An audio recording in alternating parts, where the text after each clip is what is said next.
I want to take the opportunity. I forgot to do this Thursday night. I want to thank our students. I thought our students came out in great numbers for the home opener, and I'm hopeful that we'll have another great student turnout again for this one. And I hope that our fans will get loud and make it a hard place to play. It should be a great atmosphere. Injury update.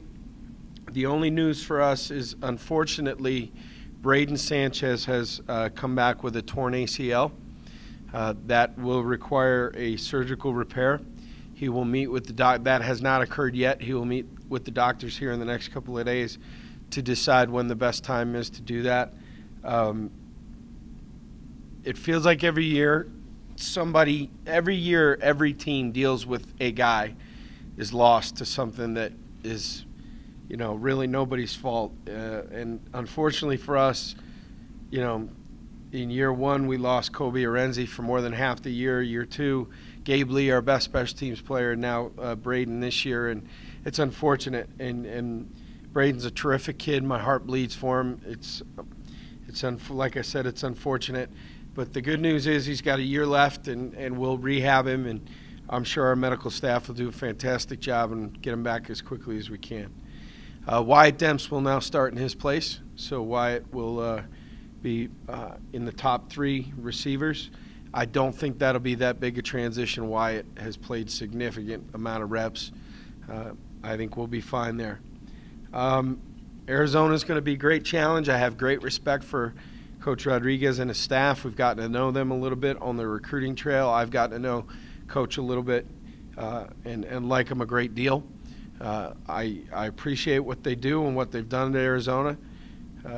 He's a vet. They've got a veteran team, which poses a challenge for us. Of their 22 starters, 16 of them on offense and defense are either juniors or seniors, and that's where I would like to be someday. Is 16 or 17 of your 22 starters are juniors or seniors.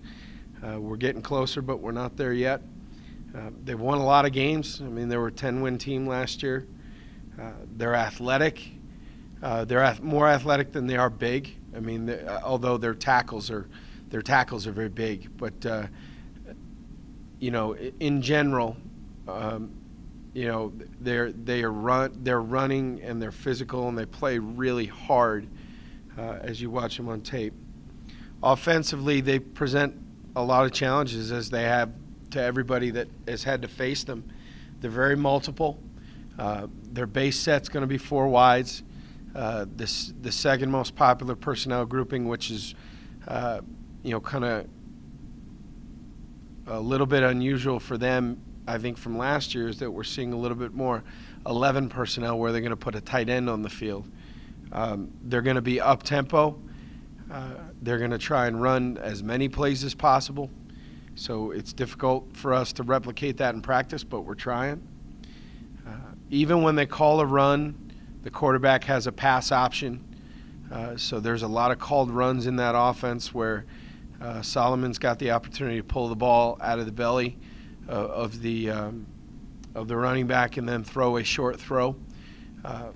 Almost pistol-ish in the sense that the quarterback's got to make a decision on just about every play. But instead of him keeping himself more often than not, he's looking to dump it down the field. They want to run the ball. There's no doubt about that. The tailback's a very good player. We've got to stop the run first, because if we don't, we'll get a steady dose of it. And then we've got to function in space. We cannot allow a 5-yard hitch or slant to become a 45-yard catch and run. And that's the trick. I mean, we're going to have to tackle in the back end, and we're going to have to be fanatical in our effort on defense, chasing the ball. We're going to need defensive linemen to come out of the pile and go chase the ball. So obviously, we've got our hands full. Personnel-wise, obviously Solomon's the guy that everybody talks about. Played last year, played exceptionally well as a redshirt freshman. He's a redshirt sophomore now. He makes the whole thing go. His decision-making is very good. He throws it better than people give him credit for, and he can run it. He can pull it down and go. I don't think he wants to make a living doing that, but he can hurt you. Caleb Jones, the wide receiver number 1, is large. He's 6'3", 215. Hassan-looking dude, who is a go-to receiver, will go up, high point the ball. And Johnny Jackson, number 30, played last week in place of Grant, who I believe was suspended, and was very, very productive. He's a converted running back to slot receiver, and he jumped off the tape. Nick Wilson, 5'10", 200-pound tailback, who's a sophomore. I believe he's from the Fresno area, is a very good tailback. And when he gets going, he's a handful. So there are a lot of people on their offense that have our attention. Defensively, they're a 3-3-5 stack. A little unusual. You don't see that very often. San Diego State runs that as well, so at least we do have a frame of reference to go back to in terms of how we handled stuff. They're aggressive. They're bringing a 4th or 5th rusher just about more than half the time. The trick is you just don't know where they're coming from. They're disruptive. They do a great job of tugging at the football. They scored 2 defensive touchdowns last week against UTSA, which proved to be the difference in the ball game, and both really, really good plays. They have speed and athleticism in the back end. It's one of the places that they do have a little bit of an inexperience. They have a freshman corner playing. And Devontae Neal is a transfer from Notre Dame who went to Notre Dame as a receiver and is playing corner now for Arizona, but they're both very athletic. Obviously, Scooby Wright is a huge loss. Everybody's asked, are you happy he's hurt? I'm not happy he's hurt. I don't want anybody to be hurt. Especially, I have a great admiration for him. I think he's a great player, and I love the fact that he was a lightly recruited guy who's turned out to be a great player on the national scene. Unfortunately for him, he's going to be down, sounds like a month. I hope he gets well.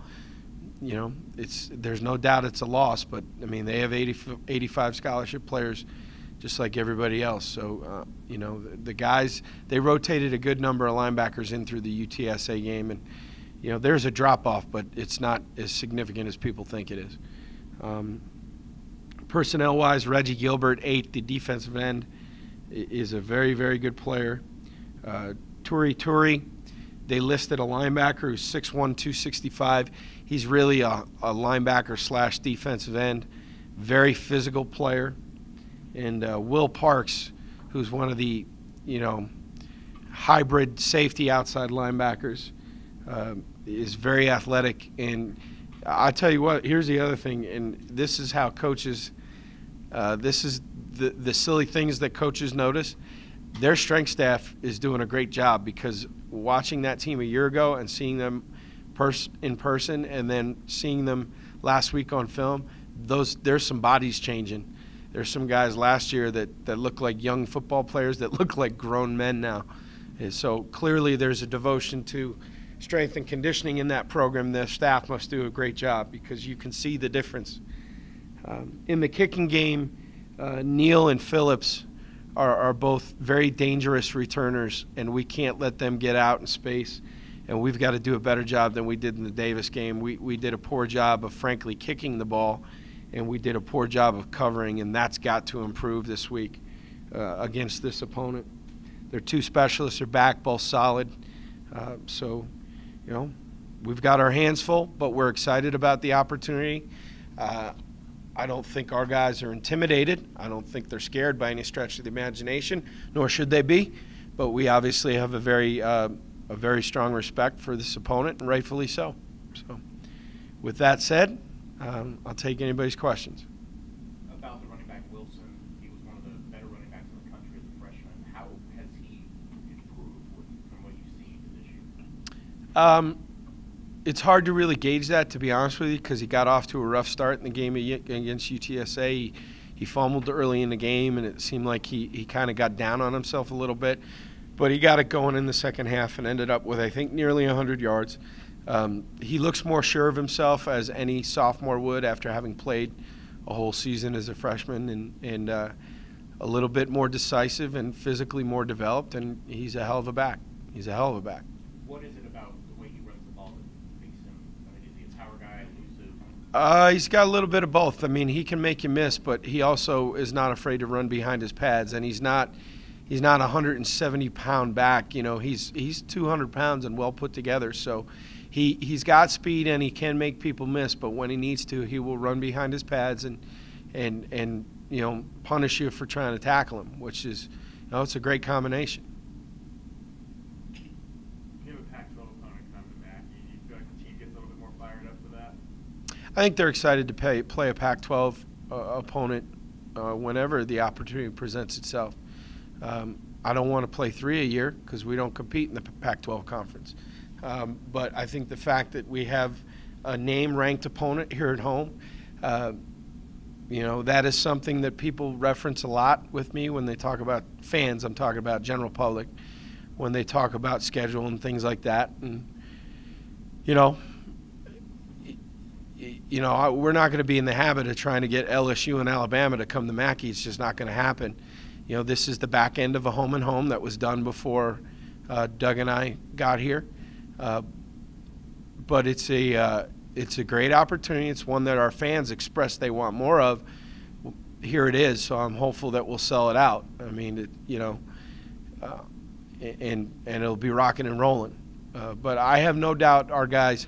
I think the fact that they're playing a ranked opponent at home in Pac-12, yeah, that's. I mean, everybody's excited about that. How difficult is it to make the step up from an FCS team to a ranked team the next week? I don't know. I mean, there's been a lot of conversation about this stuff, the FCS, the FBS. Football is football. I mean, you just go play who you're assigned to play, scheduled to play. You know, there are examples every year of people getting bitten in the butt. You know, it was Kansas, Wyoming this year. There were a bunch of close games. We went through this last year. I mean, we went from Southern Utah to Washington State. Is the speed of the game going to be different? Most definitely. There's no doubt. But football's football. We still have to block. We still have to tackle. We still got to take care of the ball. All those things stay the same. It doesn't matter who you're playing. We will adjust to the speed in the first series or two. I have no doubt in my mind. Excuse me. Obviously, the team isn't naive to who they're playing. What's their attitude like going in that you've seen around the locker room, around practice? Excited about the opportunity. Not intimidated. I mean, it's football. I mean, a lot of these guys know each other from high school because we recruit kind of the same areas. You know, we're not playing the '85 Bears. I mean, we're playing a very, very good Arizona team. But you know, they're still, you know, 18 to 22, and we're 18 to 22, and they have 85 on scholarship, and so do we. And you know, we're going to go out and we're going to compete our tails off, and we're going to try to win the game. And then what will be will be. But it's not as though we're going into the game saying, oh boy, this is a ranked opponent. I hope we can keep it close. We're not hoping and wishing. We're going to go compete, and we're going to try to win the game. Remember you mentioned a couple years ago before the Florida State game that it's these type of games that the pro teams will look at players. Is that still the same kind of message you're getting off these guys? I don't talk about this stuff. They know it. I mean, they don't need me to tell them that. But if anybody, you know, when the scouts come in here to evaluate our personnel, they're not likely to put the Davis game on first. They're more likely to put the games on of the higher quality opponents. And you know, this is obviously a very high quality opponent. But that's not something I talk about. I mean, we're focused right now on our team, not on anybody's pro career moving forward. Speaking of which, I'm sorry that I forgot. Congratulations to our 12 alums who are still with NFL teams, 8 on active rosters, I think 2 on practice squad and 2 on injured reserve. And by the way, the practice squad is not anything to look down upon. I mean, you make a practice squad, it's because people see something in you and want to keep you around. You know, there are a lot of people out there that wish they had made a practice squad. So we're very proud of our guys and wish them all the best as they move forward. And you know, we want Sudfeld and Hecking to get healthy, and obviously I think you know, those two situations being on IR, it shows that those two teams believe in those guys and want to see them get healthy and give them another shot. So I apologize for the tangent there, but that made me think about our guys. I know the rosters have been set here in the last couple of days. So. Coach, did you get enough looks in your secondary to have them ready for what they're going to see this week off the Davis game after you watch film? Honestly, probably not. Davis did not really test us down the field, so it's hard to know, just how ready we are, but there's nothing we can do about it other than keep trying to throw balls over their head at practice. But the reality of it is, when you look at the film, Davis did not really test us down the field very much. It was a lot of misdirection, a lot of throws out into the flat, and even in the 2-minute drill at the end, there weren't any balls thrown down the field. It was a lot of, we covered the stuff down the field, and they just kept checking it down, which is fine. No, this will be a big test. There's no doubt. Now, the one thing we did learn about the Davis game is that our safeties will tackle. Asani Rufus was the leading tackler. For the most part, they fit where they were supposed to fit. So in terms of, did we learn that the two young safeties understand where to fit in the run game and all those things? Yeah, we learned that. But the reality of it is, when you look back at the tape, we really did not get tested down the field very much.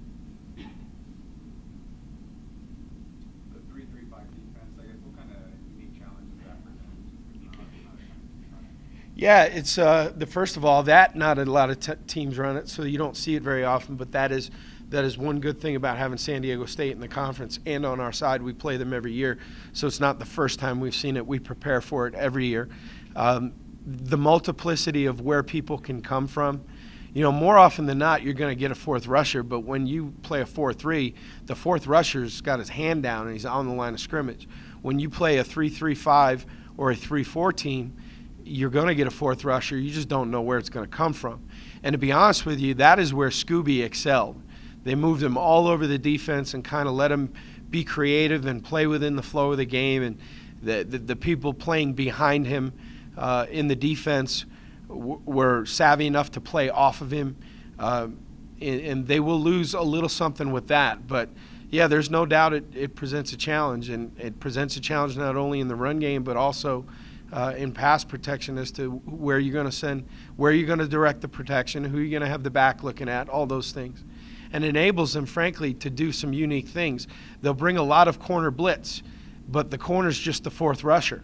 So it's really not, blitz coverage behind it, but here you have a corner, pressuring you in either the pass or the run game, and they still have their whole complement of coverage people behind it. So it's, it offers some flexibility. The guards are going to be uncovered for the most part. Our center's going to have to block a nose tackle. So Nate Goltry's going to have some work to do. He's going to have a guy head up on him most of the night. So, yeah, it presents some different challenges. There's no doubt. I know we don't like to deal with hypotheticals, but what would beating a team like this, rank for your players' psyche? I don't know if I could speak to that. They can better. There's no doubt that if we were to win a game against a ranked opponent, which has happened around here before, I mean, this is not uncharted territory. If we were to beat a ranked opponent at home from the Pac-12, there's no doubt that it would be a confidence booster. But in the end, it would just make us 2-0. And that's it. Nothing more, nothing less. Just like last year's Washington State game. I mean, it was a Pac-12 opponent at home. It made us 2-0. Nothing more, nothing less. And certainly, our schedule is filled with more challenges. And so this is, our goal this week is to be 1-0 at the end of the week. Nothing more, nothing less. Might shorten up if it really is going to be, 99 in the late afternoon. That would probably make it in the low hundreds on the turf. And if that's the case, I might shorten up pregame warm-up just a tad because there's no sense in leaving it all out there before we play the game. But we've been practicing in the morning. In training camp, we're out in the dead heat, practicing at 3 in the afternoon. But now that school has started, we've been practicing in the morning. So we've kind of escaped it a little bit. But I believe that Arizona practices in the morning as well. But, at Tucson, there's a chance it could be 106 at 8:30 in the morning. So it's not going to bother them. We're going to make sure that we're hydrating, eating right, and getting enough rest throughout the course of the week so that we can play the game and have it not bother us either. Coach, forgive me for being late. I know you already spoke about Brady Sanchez, but just talk about your receiving core moving forward. I think we're deep enough that obviously we're going to miss Brady. He was a starter for a reason, a very trustworthy, competitive, physical guy. We'll miss him. That's why he was a starter. But we have depth at that position. Wyatt Demps will go in and play. Rodney Lawson, a junior college wide receiver that we added in the summer, has really come on at a rate that has surprised me, to be honest with you. And I think in a couple of weeks, Rodney will be fully prepared to go in there and be able to run everything in the game plan. Andrew Sellis is coming on. You saw him get a big punt return Thursday night, so he's got some game experience now. And Victor Gonzalez played a little bit the other night. If we choose to get into some 4 wide receiver sets, between Andrew Sellis and Victor Gonzalez, we'll find our 4th guy. Victor he's young, but he can take the top off the defense. He and Elijah Mitchell are 2 fastest guys, bar none. So, he's going to have to put his big boy pants on and go. He's going to have to play. But we feel okay about that. I'm disappointed for us. I'm disappointed for Braden, but it's the nature of what we do. The next man's got to step up and go. Anything else for Coach? Good. All right. Thank you. Thank you.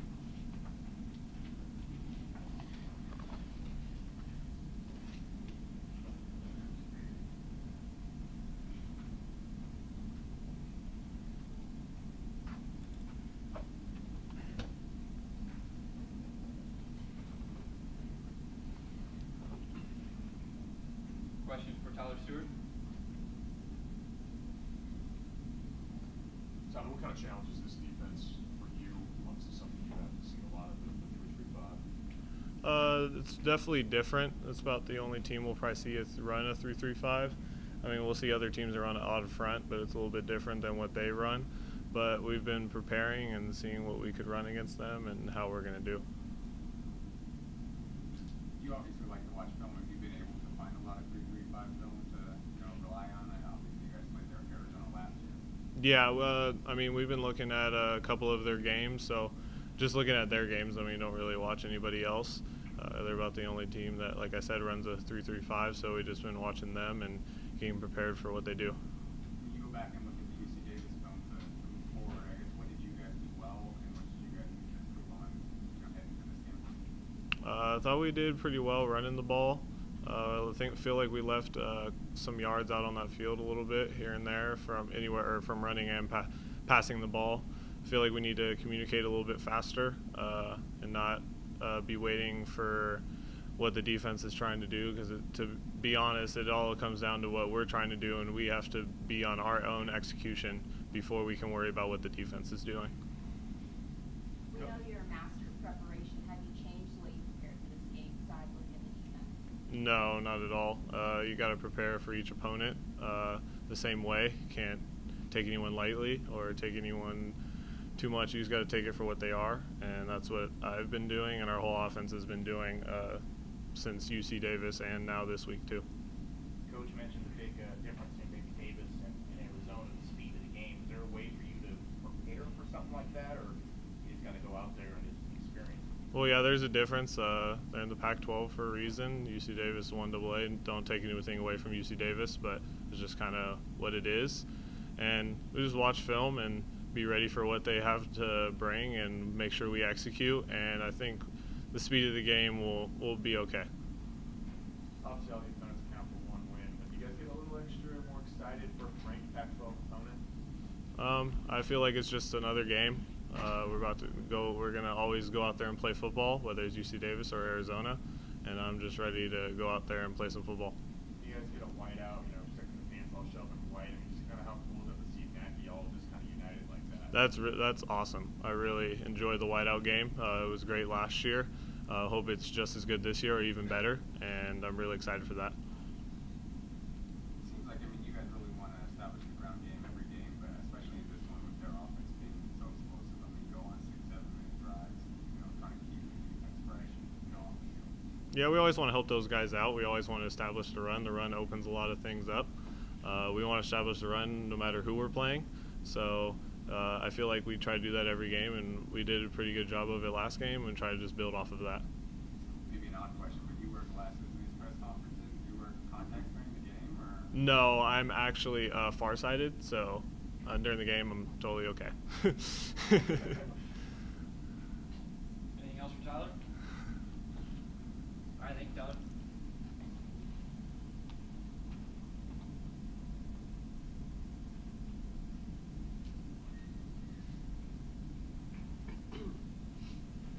What's up, y'all?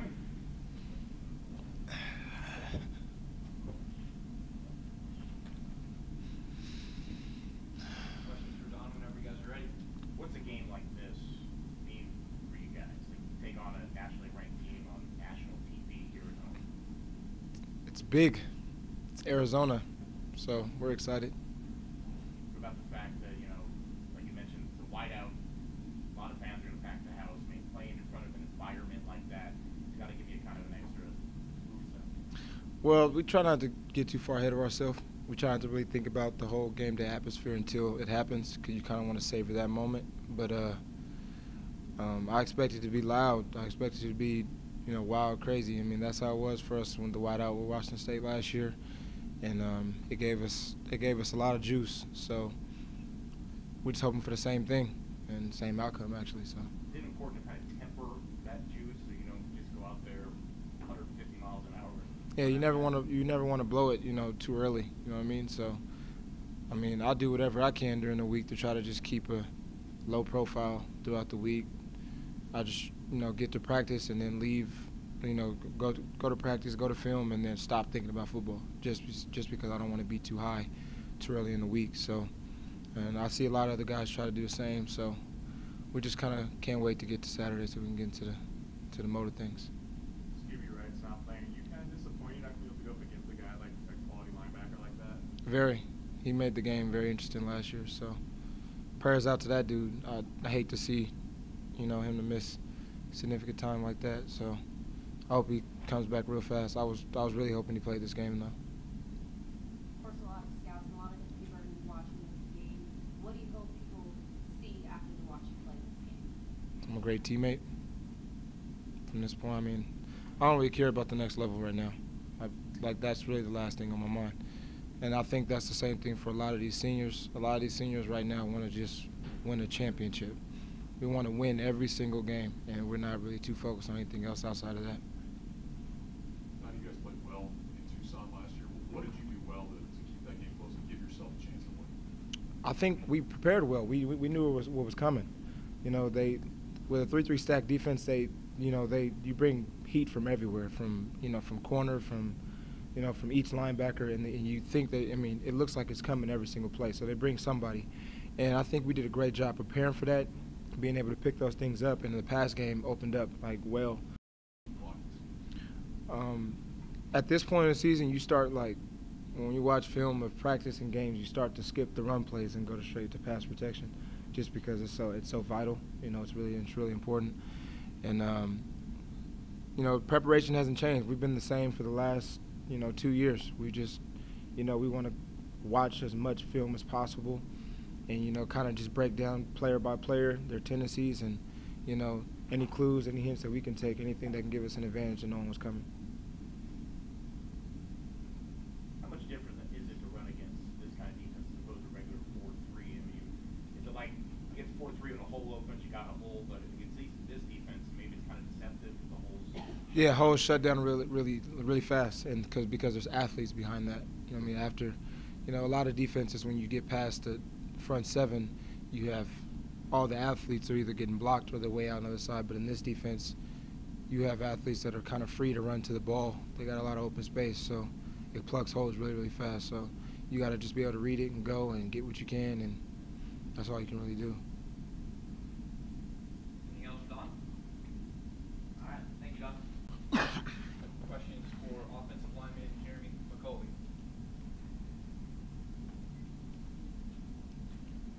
How do you guys think you rated out after the Davis game? I thought we did pretty well. Of course, there's always room for improvement. It was our first real game as a unit. We had to fill holes from the guys that left last year. So, I mean, we did pretty well, but we could have done better. As Don, this man, Scooby Wright's not playing. Are you disappointed not being able to go up against such a high-quality player? Yeah, very. Last year, I watched Scooby play, and I just wish I could have been out there going up against him. And now he's out, and our prayers go out to him, but I wish he could be playing right now. And our whole offensive line wishes that he could be playing right now. Going up against a defense like this, how is it different for you guys on the offensive line having one less guy down? It's more emphasized on the backers. We have to get up to the backers because that extra guy is now back there, and he can have a running start at dawn. So we have to protect him. What's the game? Don credited a lot of success last week to the offensive line. What are you guys doing that's working? We're just being together. I mean, communicate well. We play for each other. We play for Don. We know that he's going to run the ball. He's going to run his tail off, and that just drives us up front when we see a back like that going as hard as he can for us. What's a game like this mean, especially for you being from here, playing, in front of hopefully a packed house, whiteout conditions, ranked opponent, national TV? I mean, what does that mean? It means everything to me, but every game means everything to me. I just look at them as another faceless opponent, So what? They're ranked. I mean, if we do our stuff, we can handle them. Is it hard to block out the noise from people like us in the media and the fans and everyone talking about all this hype? No, it's whatever. It's not that big of a deal. It's just football. That's all it is. I guess back to the whiteout, how cool is it to see you back united for a game like this? Oh, it's great. I love it when we run out. I'm all in white. My teammates are all in white. The fans are all in white. It's pretty amazing. And then one of the guys you went to high school and played here, just made the Broncos practice squad. How proud of Kyle Roberts are you? Kyle Roberts is an idol to me. I mean, it just shows if you are passionate about something, you're committed to it, and committed to the process, that anything that you want in life you can accomplish. And I mean, he did it. And he's on the practice squad right now, but I don't doubt that within this year or next year that he'll be playing, hopefully starting. Anything else for Jeremy? Do you feel like your group's better at run blocking or pass blocking right now, or do you guys have a strength as far as that goes? No, not really. It's 50-50, to be honest. I mean, we're so heavy run oriented that when we come to pass blocking, I mean, it's okay. We do just as well, and we beat them. We beat up the defensive line so that by the time we're ready for a pass, I mean, they don't want to pass rush. So. What do you think of Jake's play? I mean, his first start out there by you? I think he did very well. I felt like he kept his cool throughout the game. Like I said before, he could have done better. I could have done better. We all could have done better. But I was really impressed with Jake's play, and I'm really happy that he got the big blocker of the week. That's a special feeling for him, and just knowing that it was his first start, I mean, it's a confidence booster, and I'm really proud of Jake. Last year against Arizona, you guys started with like an 8-9 minute drive, went right down the field. I hadn't settled for a field goal. I mean, do you feel like it's kind of up to the offensive line to set the tone in this game? I mean, obviously you guys aren't going to reveal the game plan, but it seems like you guys want to run the ball, keep their offense, long drive. I feel like it's the offensive line's job every game to start up the tempo. It relies on us. It starts with us. If we don't get good push, Don can't run the ball. If we don't give Tyler good protection, he can't throw the ball. It doesn't matter, how great our receivers are. If one of those two guys are getting hit, then it's our fault and we can't move the ball. So I feel like it's our responsibility. The weight's on our shoulders to start up the tempo, to start the game off right. You said you look at every opponent, the exact same. Is there a different vibe among the team, knowing the challenge ahead when it comes to this? I mean, it's underlying, but you just have to keep a cool head. It's just another opponent. I mean, they can be the national champions for all I know, and I'm going to look at them as the same and prepare for them Same way I prepare for every opponent, like a champion. Just go in there, watch film, study my opponent, know what they're going to do on certain downs, and handle my business. And I know the guys next to me are going to handle theirs.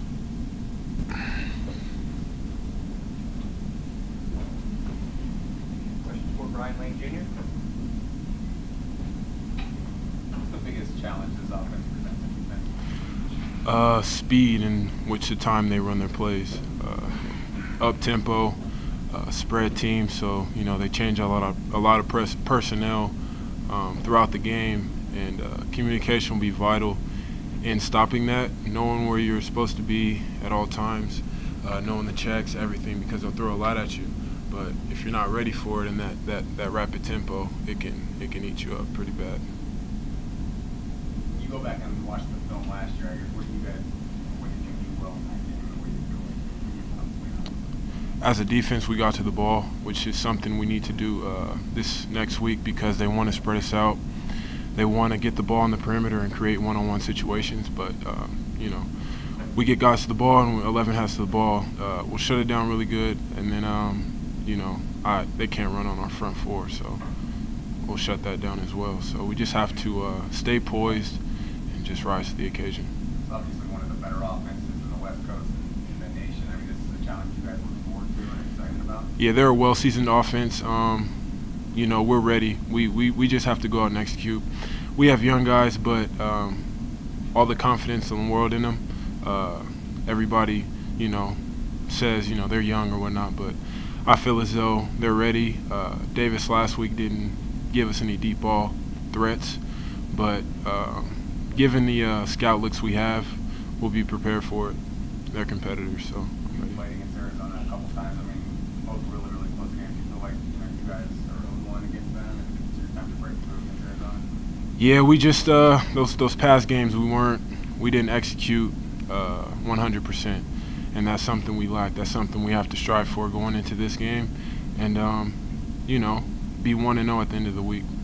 You see this as a statement game potentially, to other teams if you go out and win this? No, I have full faith in our football team that we can win this game. I don't feel like an underdog whatsoever. So, we go in, we get the win at the end of the week, and we keep it rolling. The game's supposed to be a whiteout. Just how much more does that get you guys on St. Mackay all just in one color united? That'll be nice. Bringing the whole student body, faculty together as one, and a lot of excitement. Is it hard to block out all the noise of the ranked opponent, national TV, whiteout, and just focus on just Arizona as another team? It's not hard at all. You have a job every week, and your job is to execute no matter who it may be. We had Florida State 2 years ago, and they ended up being the national champions. But you go into every game with the mentality that, they dress up the same as us, they work out, they practice just like us. So we can't back down, we can't fall less superior to a Pac-12 opponent, and we have to just, go out and ball out, execute, and we'll come out victorious. Is there a player or two on this offense that kind of makes the team go? They have a number of threats. Their whole system is ran pretty well, and they're a well-seasoned offense. They have a good quarterback in Solomon. They have good wideouts. So, it's just a matter of us playing together and really running to the ball. As I said before, they want to get you in one-on-one situations, and if you're not running to the ball, a lot of those one-on-one tackles that are missed can break for, touchdowns or large gains. You look at Solomon, I mean, he's a good athlete, he can run the ball, but it seems like he wants to beat you with his arm. I mean, he doesn't, if he had the option, he'd prefer to throw against you. Say that one more time. If he had the option, I mean, he'd prefer to throw against you, almost 4,000 passing yards last year, a couple hundred rushing yards. I mean, is that kind of how he wants to attack offenses? Yeah, he's looking to, read option, get the ball out of his hands, and, feed his receivers. So we have to do our job in the back end, front four, be disciplined, and just know their tendencies, and, just play our game, do what we know how to do.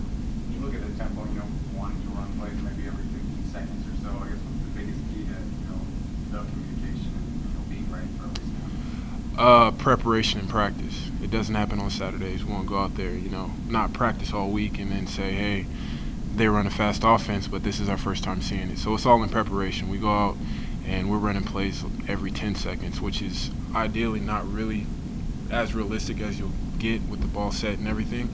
But it's just training us to, you know, go harder than what we're supposed to expect. So if they're getting one off every 20 seconds, 25 seconds, we want to strive in practice every 15 to 20 seconds. So we're conditioned before we even get to the game. Anything else from Bryan Lane? All right, thank you.